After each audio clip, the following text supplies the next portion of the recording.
Hey everyone, it's Strange Michael. I hope you're doing well today. I'm sorry I flaked out on you guys for like a month. I didn't make it the last week of Christmas to do some more Christmas horror reviews for you, like The Apology from Shudder. Eventually I'll get around to that, maybe this coming December. I don't know. But here I am, after being sick for like 4 weeks. I finally got my voice back, fully ready to go for the reviews. I did a lot of Goosebumps reviews the last couple of weeks. Haven't really had any time to record for the Strange Michael channel. And I have quite a few movies I would like to talk about here soon. One of those being a sequel to a film I talked about last year called Fear Street Part 1, 1994. I finally saw Part 2. I'll get to that in a little bit though. In the upcoming reviews over the next couple of days, I'll try to record that on the weekend. But anyway, for right now, here I am with a new review, the first one of 2023. Happy New Year, by the way. This one is for a movie that I heard about many years ago from a friend of mine named Jordan. Jordan, if you're out there, love you, man. Hope you're doing well. I doubt he's watching. It's been a long time since Jordan and I talked, but I remember in high school, maybe middle school, I saw this movie, and it was a 2006 film called Stay Alive. And it was very popular because of the poster and how it apparently was a concept about video games in a horror movie. And my friend Jordan told me about this too. He watched it as well. We both saw it at different times on TV. And you can imagine how I feel about that. I got a copy of this for Christmas as part of my collection because I wanted it. It was like $2.50 at FYE for like a Black Friday sale or something. I pointed it out to my mom as well as a couple other movies when we were out shopping on Black Friday. She grabbed them up for me for Christmas, and here we are. This is the unrated director's cut of Stay Alive. Excuse me, that was really weird. This is the unrated director's cut of Stay Alive, and I watched it. I watched it as well as some other things I've been watching recently, like Skinamarink, which I'll also have a review on probably the next couple of days. Possession from 1981, starring Sam Neill. And another movie from Ty West.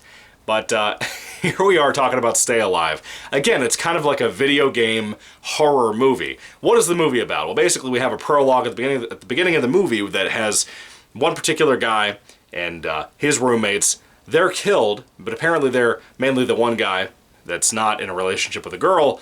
He is a beta tester for a video game called Stay Alive.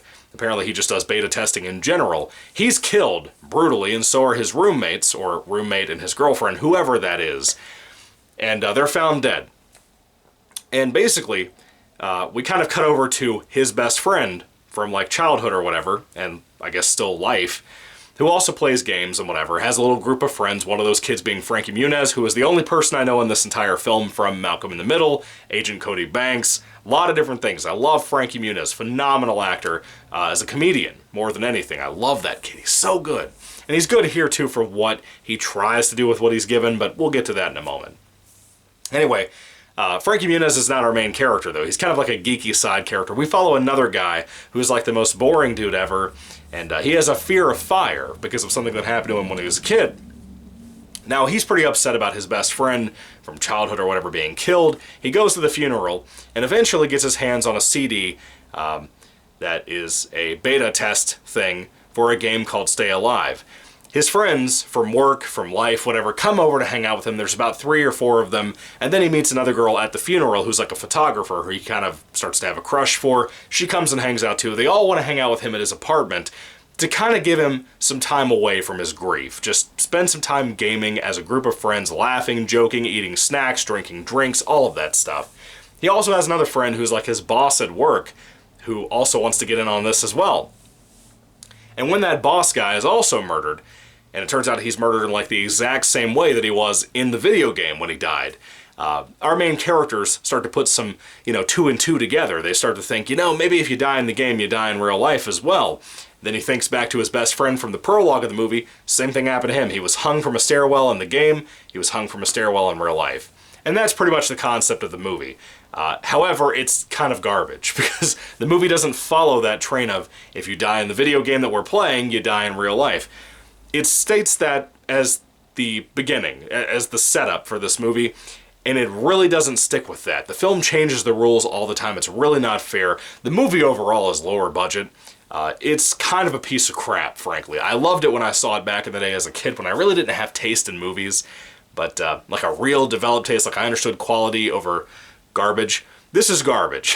It has some things I like about it. Maybe even just for nostalgia's sake, not really the movie itself. like Frankie Muniz, for example. But the movie itself doesn't have a whole lot going for it. The writing for characters is really bad. The acting is most of the time not that great. Again, Frankie Muniz is in this. He tries.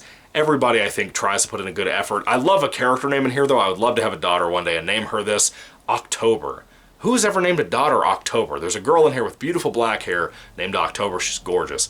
But the actors and actresses try. And then there's like the one douchebag with the red, beautiful sports car that's kind of a cheap sports car. He's obnoxious. It's that typical kind of thing. It's a slasher video game movie. Is it impressive? Absolutely not. This is a very low-budget case of this kind of movie existing, doing things a lot of the time to make it more effective for the budget and the budget restraints.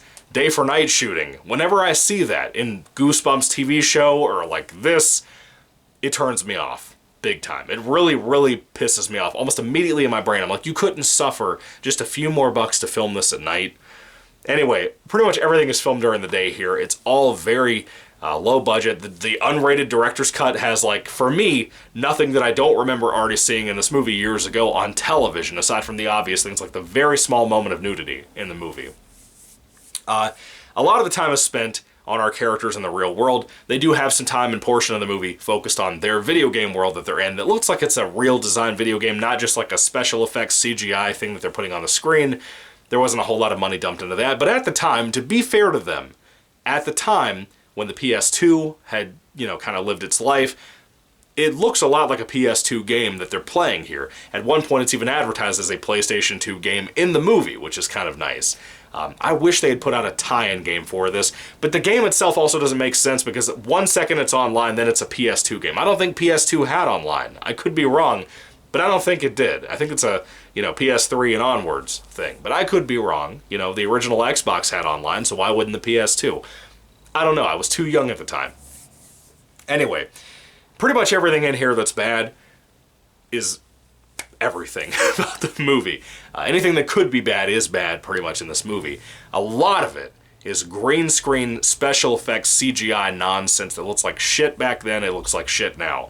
The gore, when there is gore, it's bad, it's not really effective or actually kind of creatively bloody. The kills themselves, taking place in a video game world, they aren't creative either.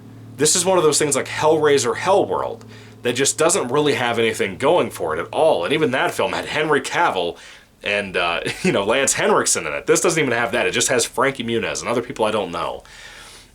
There's really nothing to be said. It's a poorly shot movie, a low-budget film. Not that low budget is bad, but this kind of low budget is bad in my opinion. The music sucks in it. Again, everything in it's pretty much bad. There's a couple of things in here I do admire, out of nostalgia's sake.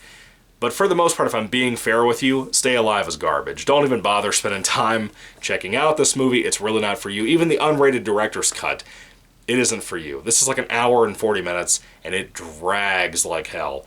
Anyway, if I had to rate this film, Stay Alive, the unrated director's cut specifically, which is not that much different as the theatrical version, just so you know from what I remember, if I had to rate this on a 5-star basis, I'd give it like a 1 out of 5 stars, dude. Even the things I like about it are just not strong enough to give it a 2. Usually I give things a 2 out of 5 if it's something I actually enjoy, like a portion of the movie that I think is good, like the cinematography or just the music or something like that. This doesn't really even have that. The small things I like really don't matter in the grand scheme of things. The slasher video game element is dropped so heavily into this, and it's it's such a big failure, there's no words for it. But anyway, 1 out of 5 stars. I hate to make this the review to kick off 2023. It might curse us, I don't know. But we'll see what happens. Anyway, Stay Alive, unrated director's cut. Have you seen this movie? Do you love it? Do you hate it? I'd love to hear your thoughts and comments down in the comment section down below, folks. Thank you for watching. God bless you all. What do you think would be the ultimate video game movie? Do you think they should remake something like this concept and do it better? I feel like you could. I really do feel like you could, but it's just the writing for this really held it down. Anyway, thank you guys for watching. God bless you all. Happy New Year, 2023. Happy February, and goodbye.